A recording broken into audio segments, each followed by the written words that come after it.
So this is part B of the KHOODEELAARTV television channel, broadcasting under the banner of BABY Angel Geronimo Editions. KHOODEELAARTV television channel, part B, on Wednesday, the 27th of September 2023.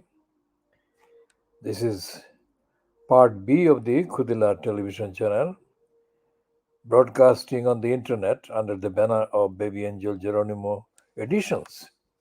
BABY Angel Geronimo is the world's bestest baby angel Geronimo, who was born in New Zealand 10 years ago approximately, and was lovingly raised by a woman called Naomi Walker. Baby angel Geronimo was then invited to come to England and live with a woman called Helen MacDonald in South Gloucestershire. Baby angel Geronimo has been witnessing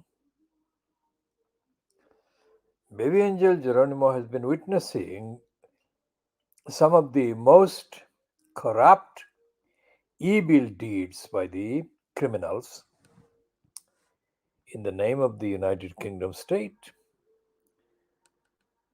The worst criminal now to be found among the criminals and crooks in the cabal called the UK government, fronted by Rishi Sunak, is of course Suella, Crueller Fernandez, the shameless criminal mental slave whose political capital, has been persistently geared towards maligning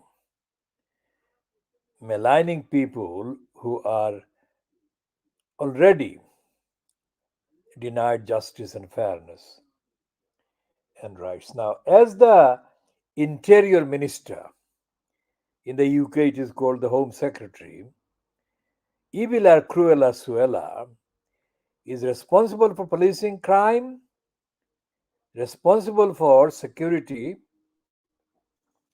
internal security, responsible for, in collaboration, let's say, with the Injustice Ministry, for a lot of the work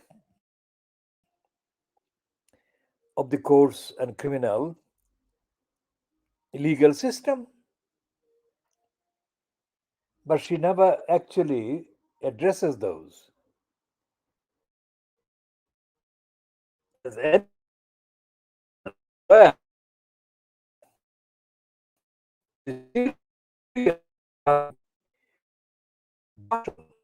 unfitness for purpose found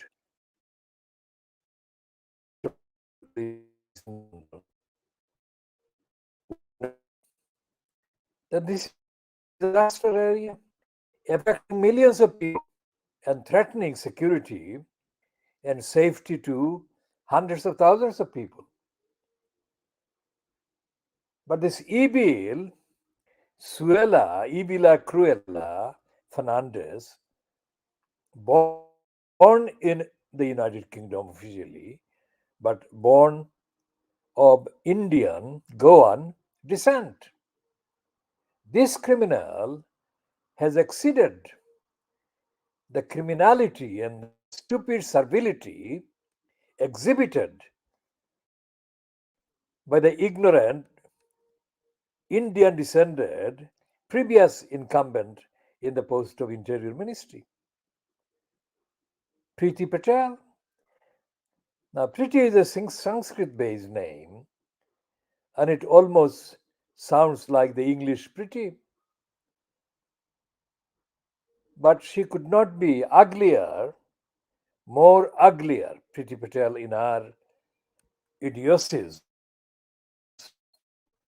What happened during the years when the COVID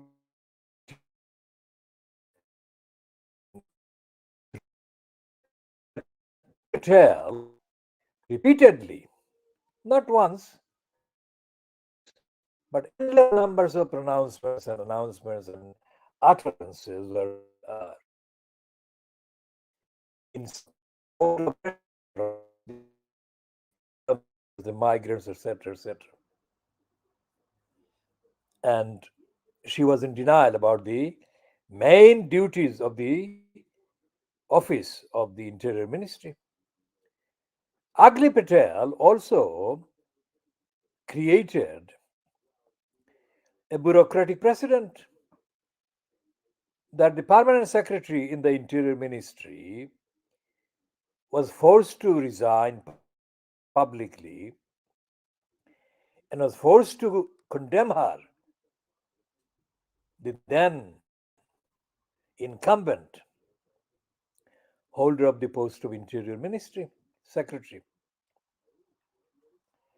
So, what Priti Patel did, for example, in the Surrey County Council and Kent County Council, these are two county councils that are on the English Channel or the English side of the channel, where the people desperately trying to cross into the UK by boats, and they would end up either on the land belonging to Surrey County Council or Kent County Council, most frequently. Because of geographical proximity and the alignment between the French side and the English side of the waters, the channel. And almost without fail, every day, Kent County Council, which is conservative controlled, and Surrey County Council, which is conservative controlled, would issue a statement along the lines that resources needed to cope with the increasing arrivals of the migrants, the resources were running out. Now, that line of utterance would be then echoed by the criminal imposed as Prime Minister, incumbent, the congenital liar, Boris Johnson, who would say one outlandish thing after another. And between the two of them, Patel, the ugly Patel, and Boris Johnson would take over the main attention of the national narrative and suppress all the other things, the unfitness for purpose things that are going on, and drive all those items off the main news agenda and make the boat crossing, people crossing the channel in boats or trying to cross the channel in boats, the most important event happening in the United Kingdom, which was absolute lies, nothing to do with being the most important thing happening in the United Kingdom. In any case, neither Boris Johnson, the congenital liar, nor Ugly Patel gave any recognition to the literally hundreds, if not thousands, of international treaties, declarations, statements, conventions that the United Kingdom was a signatory to and obliged to comply with the requirements of. Now, here, the eviler Crueller Fernandez, who has undergone a very serious kind of pigmentational kind of transformation, making her photographically look like she's of a different pigmentation, that she is of light skin, which is absolutely the opposite of her skin. Her skin color is nearer the original black skin. So, why she has been transforming herself pigmentationally into light skin is not unconnected with the fact that she wants to appeal to the indigenous white origin, most ignorant, brainwashed, zombified electors. And that is what Anne McEvil has said in the Evening Standard.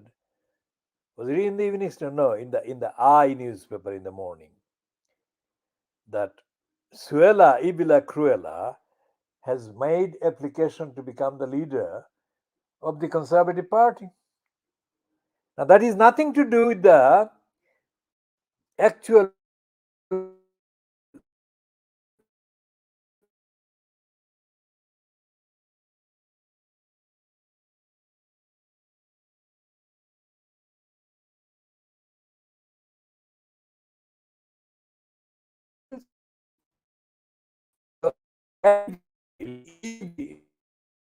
placing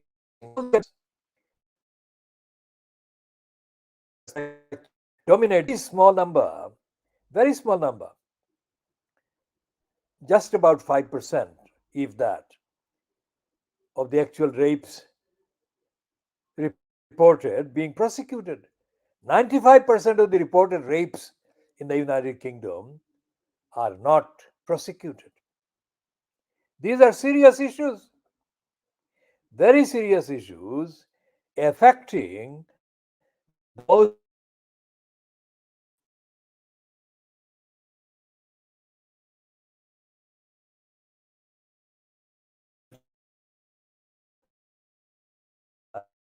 Suella Fernandez, who has succeeded her, is showing any sign of any interest in the plight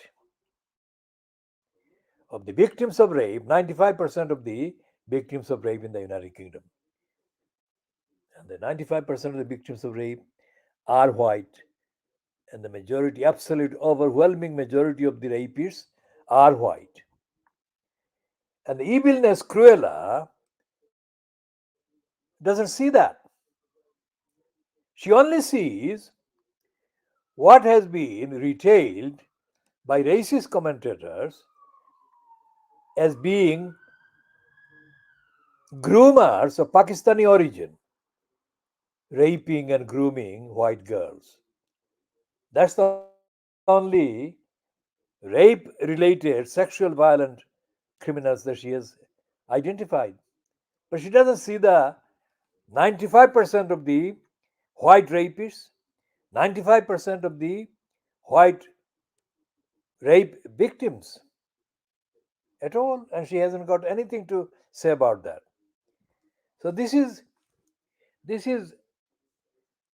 failure, unfitness for purpose on an industrial scale, and yet there is nothing from the Labour Party about the corruption and criminality of evildoer Suella Fernandez. Today's Communist Party Morning Star runs the headline, which is stupid. Says on the second subheading, Home Secretary calls in US for new global norm. Fuck the Communist Party fucking Morning Star. What the fuck is the global norm? Because in the United States, she may whatever she wants, but the United States globally, internationally, at the United Nations does not have any influence whatsoever so that they can reap up the convention, the immigration, the convention, refugee convention, which is what the eviler wants to do. The United States cannot do that. And the Morning Star, which is supposed to be the fucking communist Morning Star, is completely fucking ignoring all of that. A piece they're running about her being in the USA They are quoting all kinds of parasitical campaign groups condemning Suella Evila Fernandez. But none of those groups is on the record or can be on the record as actually doing the real constitutional, legal, organizational, ethical, moral campaigning work to oppose Fernandez. For example, none of these groups has got any action pending in the corrupt court system. Okay, the court system is corrupt, I have said that, but even so, there should be a record. As a matter of record, proceedings must be initiated, commenced against Suella Ibila Cruella Fernandez. But there is no sign of it. And this Morning Star, what does he call himself? He calls himself social affairs reporter. Is it him or her? I don't know. Karen or Saren Sagir. It quotes what are the organizations that this one has quoted? Action Aid UK is a new one and it's completely stupid. It says Action Aid UK chief executive Halima Begum said that failing to uphold the humanitarian duty to refuge and safety to women in need is a direct affront to general equality and human rights. Now, this Halima Begum, I don't know what to say about this one, but she is a recorded ignorant idiot. She's a recorded ignorant idiot who grew up in Tower Hamlets and has done nothing but lie about Tower Hamlets and about fighting racism. Now, this one is a lie as well. What does she mean by giving women in need the refuge? What about men in need refuge as well?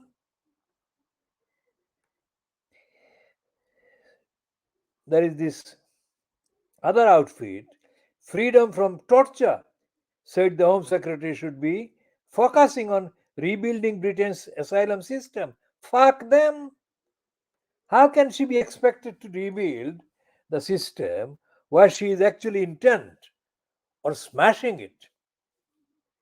Then there is this legal rights campaign group, Liberty, warning that threats to tear up international treaties are extremely dangerous. Fuck them.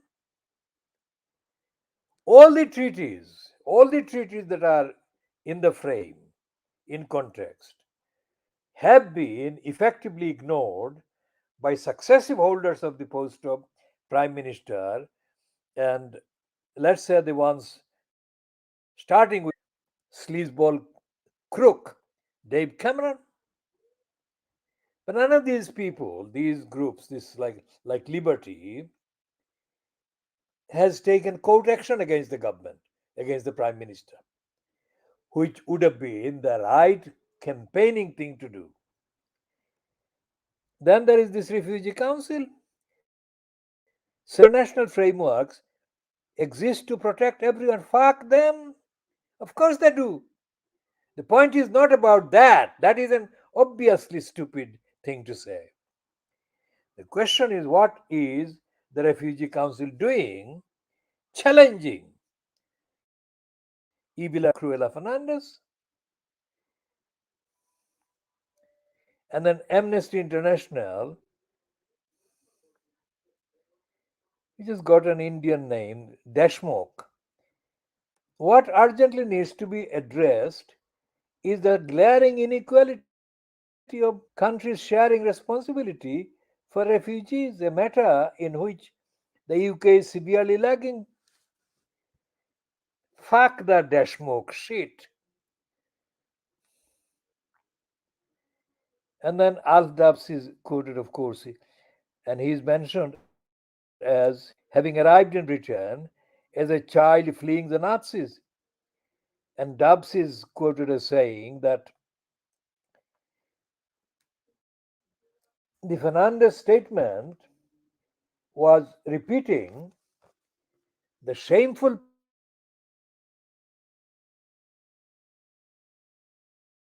if they arrive here by boat.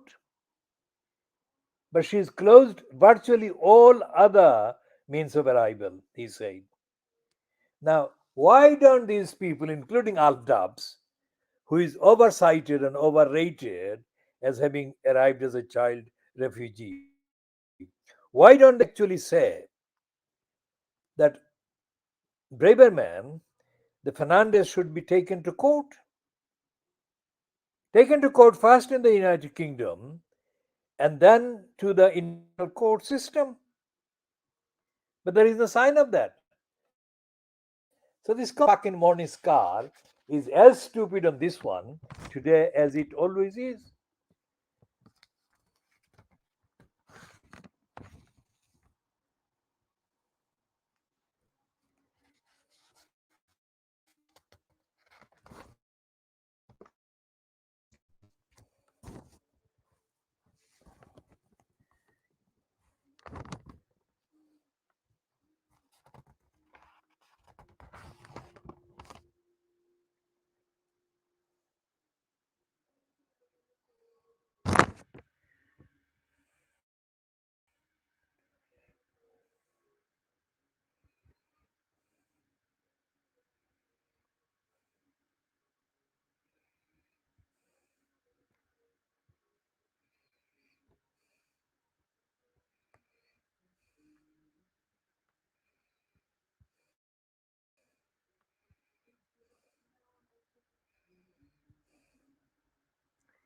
And there is a piece in the morning scar about Canada, and the heading is Canada's disgrace.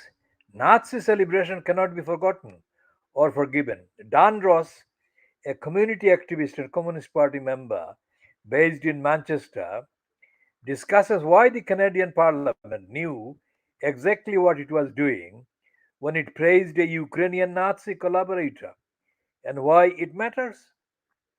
So that's one which has got a picture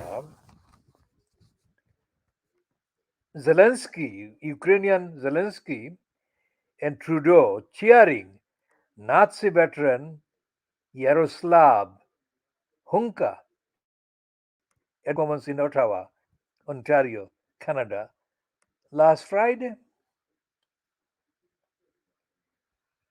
And then there is this piece about Nigerians wanting to be respected. It says today, Kader Mosi, Sahidi Bilan, and Rob Lemkin will put forward the diaspora position at an event called by the Parliamentary Group on African Reparations. Here they explain why it's time for their country's subjugation to be brought to an end. And there is an editorial about HS2. Now, the Morning Star typically is a blind supporter of the Keynesian thing called infrastructure investment as an economic miracle. And the Morning Star, including the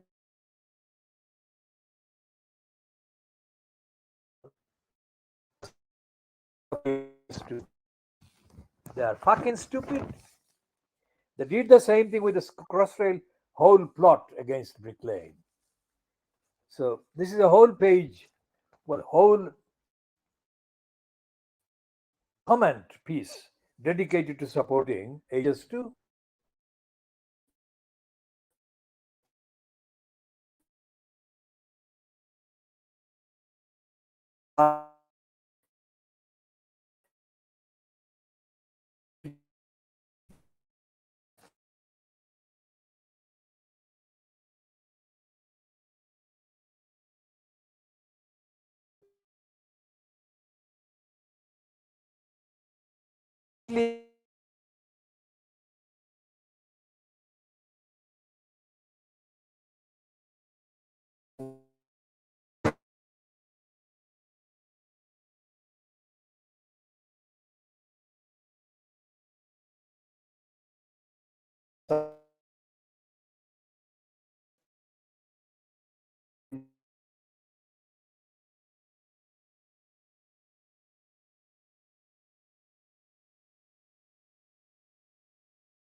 We've got a piece to comment on in the evening Nostender Standard today, Wednesday, well, we're talking about the GMT time, Wednesday, the 27th of September 2023. And it has got an announcement that the American parasite called Michael Wolff has joined the evening Nostender Standard. But before we go to the Michael Wolff parasitical promotion, the same Evening Standard has got the opinion. There are three opinion pieces, editorial commentaries. And the first one is Standard's push helps to clean up the streets. Now, clean up is the key kind of phrase. And it's talking about cleaning up Tower Hamlets. The Tower Hamlets Council, as we world explicitly published on our social media account 3 days ago, Tower Hamlets was dominated by uncollected rubbish, and we published a typical picture I took of a rubbish heap in Whitechapel opposite the now Tower Hamlets Council Town Hall in Whitechapel Road. Now, the Evening Standard is not acknowledging any of that. Instead, it is beating its own drum and it says Standard's push helps to clean up the streets. And it says the Evening Standard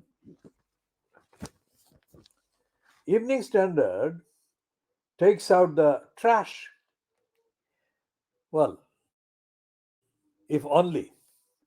Because real trash is not just the rubbish in the street, but real trash is the corrupt post of elected mayor. Real trash is the completely politically murdered elected Tower Hamlets Council. But the Evening Standard doesn't have any awareness of that. The Evening Standard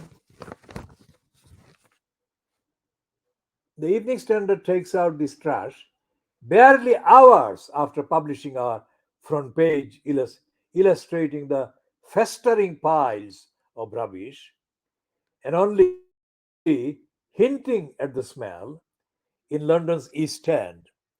Tower Hamlets Council reached a deal with striking refuse collectors. Workers are now returning, where for the next few weeks they will be joined by private waste contractors employed by the council to catch up on missed collections and street cleaning. And it has not come a moment too soon. With bags containing rotting food and discarded nappies lying in mounds up to 6 feet high on some roads. Regular rubbish collection is as vital to a city's function as public transport and policing, a reality residents are only reminded of when it comes to a grinding halt. Now, that is the Evening Standard editorial, and I suspect that this one must have been written by David Cohen. Now, David Cohen is now the investigations editor of the Evening Standard. Now, 13 years ago, almost 13 years ago exactly, in October 2010, David Cohen, still with the Evening Standard, was present at a so called hustings held at the Business Development Center in Greater Egg Street. And I was there covering the whole event, which I video recorded. And I have commented on that event dozens of times because it is so important. Because David Cohen asked Luthuraman, a candidate at that hustling,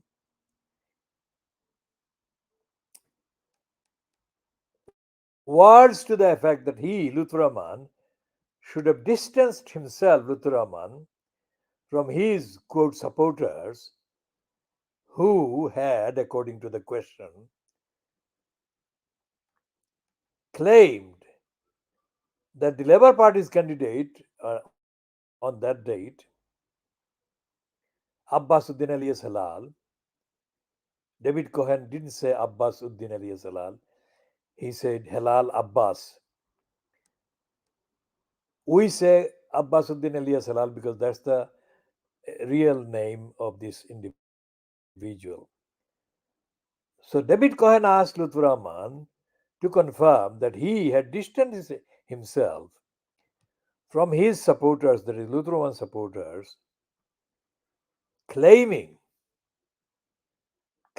that Abbasuddin alias Halal had beaten up his previous wife. Clear enough, isn't it? But as I have explained dozens of times already in the last 13 years, instead of answering yes or no, or instead of commenting on the alleged defamatory assertion against Abbasuddin Ali Salal, Lutfur Rahman said, note this, anyone reading this for the first time, the question was not about Lutfur Rahman's wife. The question was not about Lutfur Rahman beating up his wife. The question was clearly, as put at the meeting by the Evening Standard's reporter David Cohen, whether Lutfur Rahman had distanced himself from the defamatory claim being circulated by his supporters to the effect that Abbasuddin alias Halal had beaten up his former wife. So, what should the answer be? Common sense, intelligent, rational? The answer that Lutfur Rahman gave was with adamance. I have not beaten up my wife.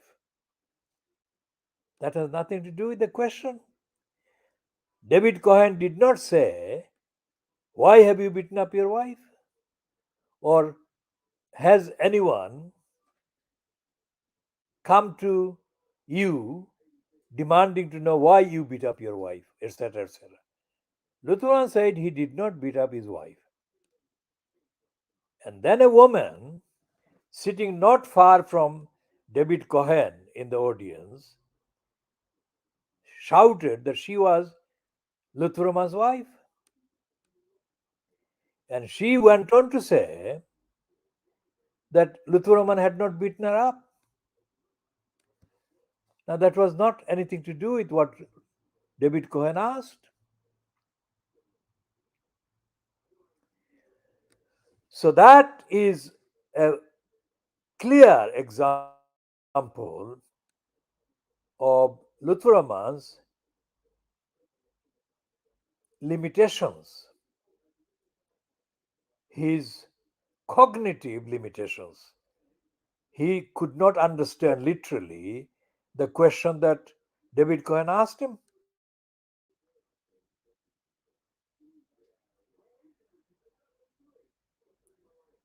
Now, in the years since the election of October 2010, up to the time 23rd of April 2015, when Election Commissioner Richard Morey formally banned Luthraman from public office for 5 years. The Evening Standard published dozens of items about Tower Hamlets,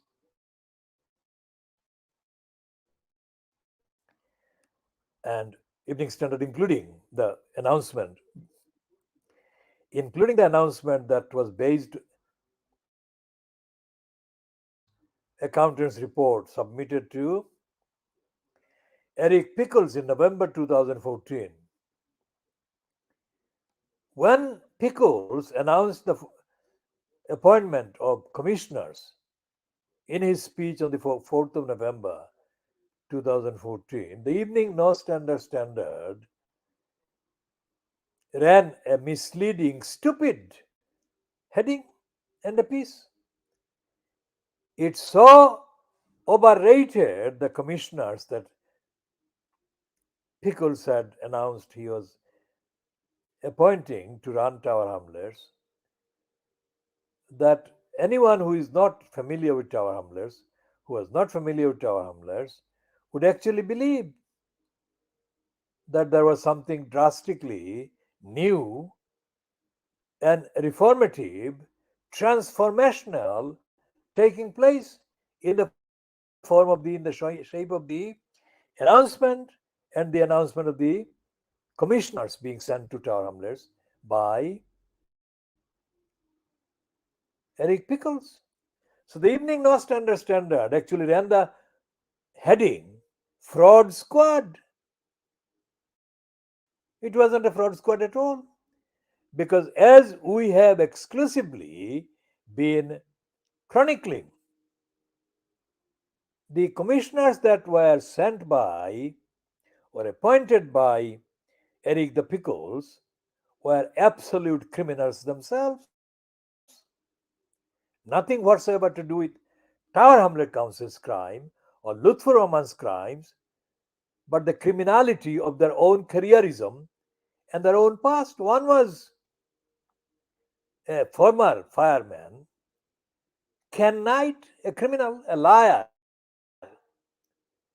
and the other one who was employed in Hackney and has become now the only regular commissioner that any Secretary of State wanting to send commissioners to dysfunctioning councils immediately appoints. And this is the case happening in Birmingham.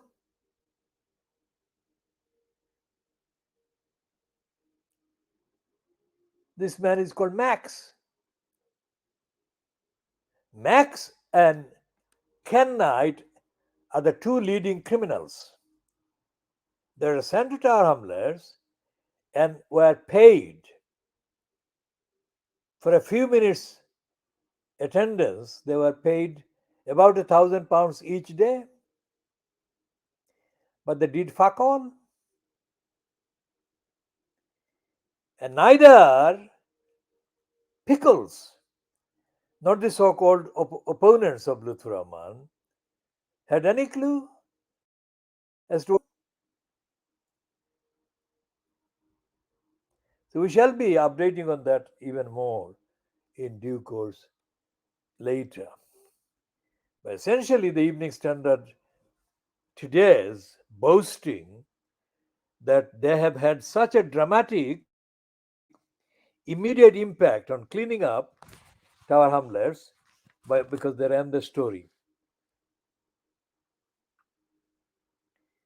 and saying that the Evening Standard takes out the trash. It doesn't take out the trash because this evening, that is Wednesday the 27th, I was traveling from Whitechapel, and as I entered the Whitechapel station, I could see a pile of rubbish heaped on the same side as Tower Hamlets Council side of Whitechapel Road. So the Evening Standard doesn't actually clean up the rubbish. It is cleaning up the rubbish in the evening of Wednesday, the 27th of September 2023. And also, in the year plus that has elapsed since Lutfur Rahman was allowed to get involved in the election and get into the position of the elected mayor, the Evening Standard hasn't run anything critical about the corrupt, the stupid, dishonest administration that Lutfur Rahman is actually fronting. nor has the evening standard run any investigation into why the Labour Party, which had the post of mayor in its control, between 11th of June 2015 up to the 5th of May 2022, failed to deliver. There is no sign whatsoever of any Labour Party comment, Labour Party activities, no sign whatsoever of the Labour Party demanding a properly accountable council in Tower Hamlets. So when I spoke to a man who admits that he is a supporter of the Lutheraman gang, he spoke to me briefly as I was entering the Whitechapel station. I asked him what he thought was the reason for the Labour Party losing the election in 2022. And the man speaking in Siloti said, Manshe Luthure Balavain. Now, this is something that is absolutely untrue. It all depends on what it is that is being mentioned in connection with the people's opinion of Luthuraman. Will the answer be the same if the evidence is produced of Lutheraman's lies, Lutheraman's dysfunction, and cognitive backwardness? We shall be talking about all of this in due course more. We shall also talk about Michael Wolff. Now, the Evening Standard has got Michael Wolff as the new column leader, let's say. And they're saying today that this is the first column that he has written for them. And every Wednesday he will be writing a column. Now, Michael Wolff, I have called a parasite. Despite the fact that Wolff wrote the book, the first one about Trump, Fire and Fury, and he has now written 3 books about Donald Trump. And he has now written 2 books about Rupert Murdoch.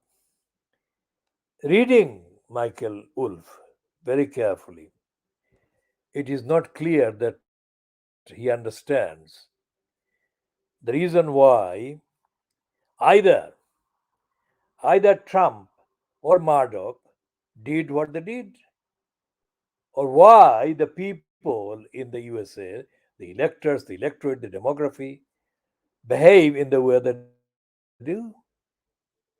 What Michael Wolff is doing, and the reason why I call him the parasite, is because he claims that he was the subject of Donald Trump trying to ban him. Now, ban him from what? I don't know, but this is just to raise the importance of him as a controversial, investigative writer, which he is not. He's a parasite, and his main sources, Michael Wolff's main sources, are gossips. And when it suits him, he contradicts himself. For example, in the first kind of, let's say, 2 years between the publication of Fire and Fury and the next episode, Wolff maintained that Donald Trump treated his daughter Ivanka as his wife. Now that's a very serious mistake. Now, to this day, Ivanka has not come out commenting on the literally thousands of references to her father wanting to have sex with her. Nobody has actually investigated whether he has done that. And in any case, If they have had a sexual kind of relationship, who could actually find out? If they decide not to share the information, who could find out? Nobody. Nobody other than these two. But these questions arise, and the questions have not been actually addressed by either Michael Wolff or by any of the dozens of other writers who have said the same thing, that Donald Trump has always said that he has the highest sexual attraction to his daughter. So when somebody else said something about Ivanka and Donald Trump, Michael Wolff volunteered to issue a statement that actually defended Donald Trump. That's why I call him a parasite. Because if he were actually morally, ethically, highly kind of respectful of values person, he would not have intervened like that. And he would not have contradicted himself. So this column in the Evening Standard is not about Trump, it's about Murdoch. But again, the reason why I call him parasite is because although he keeps referring to the term empire, Murdoch's empire, he doesn't say why in any of the three countries that Murdoch has had his empire, in Australia, UK, and USA, Wolff doesn't say in any of his writings anything about why nobody else has ideologically or in terms of the strategy, in terms of the narrative, in terms of the agenda, in terms of the morality, no other rival or critic of Murdoch's has come forward and examined, thoroughly investigated the political right wing bias that Murdoch has shown consistently. There is no sign of that at all, which is why I have compared Michael Wolff with the British parasite called Tom Bower. Tom Bower has written more unofficial biographies of currently alive individuals than any other British ones. That's a formidable number of books. But if you read the actual contents, they read like the news of the world. There is no ethical, there is no moral sanctity about the contents. And it doesn't explain any of the successes or failures of the individuals he profiles and profits from writing about, and so on. We go back to the question of Suella, Ibila, Cruella, Fernandez.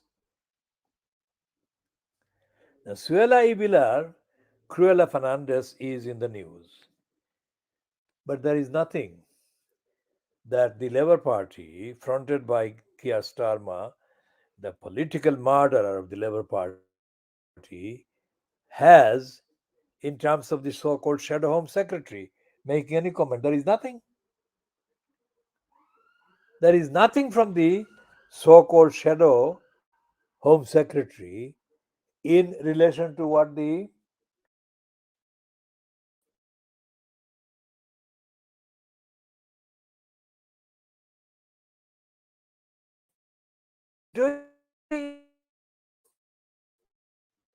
Boris Johnson in the attacks on the baby angel Geronimo.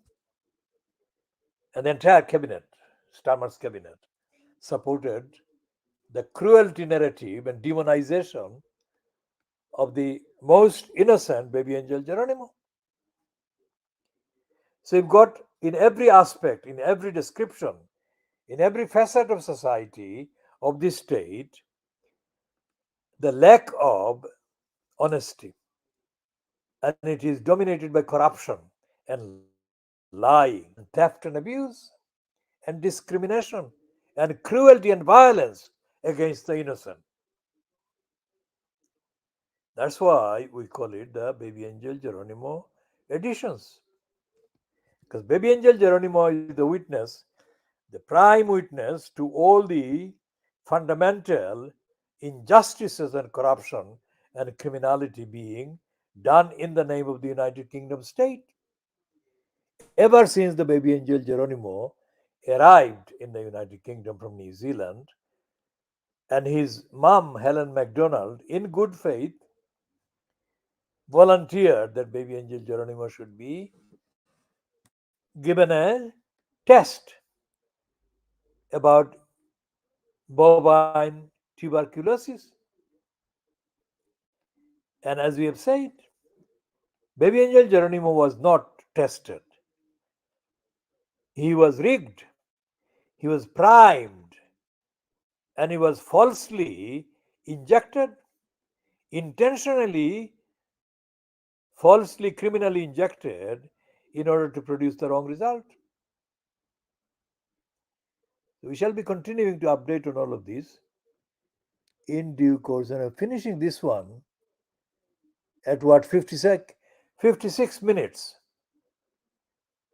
and the time, UK time, is 0044 BST on Thursday, the 28th of September 2023. The GMT is 2344 GMT on Wednesday, the 27th of September 2023.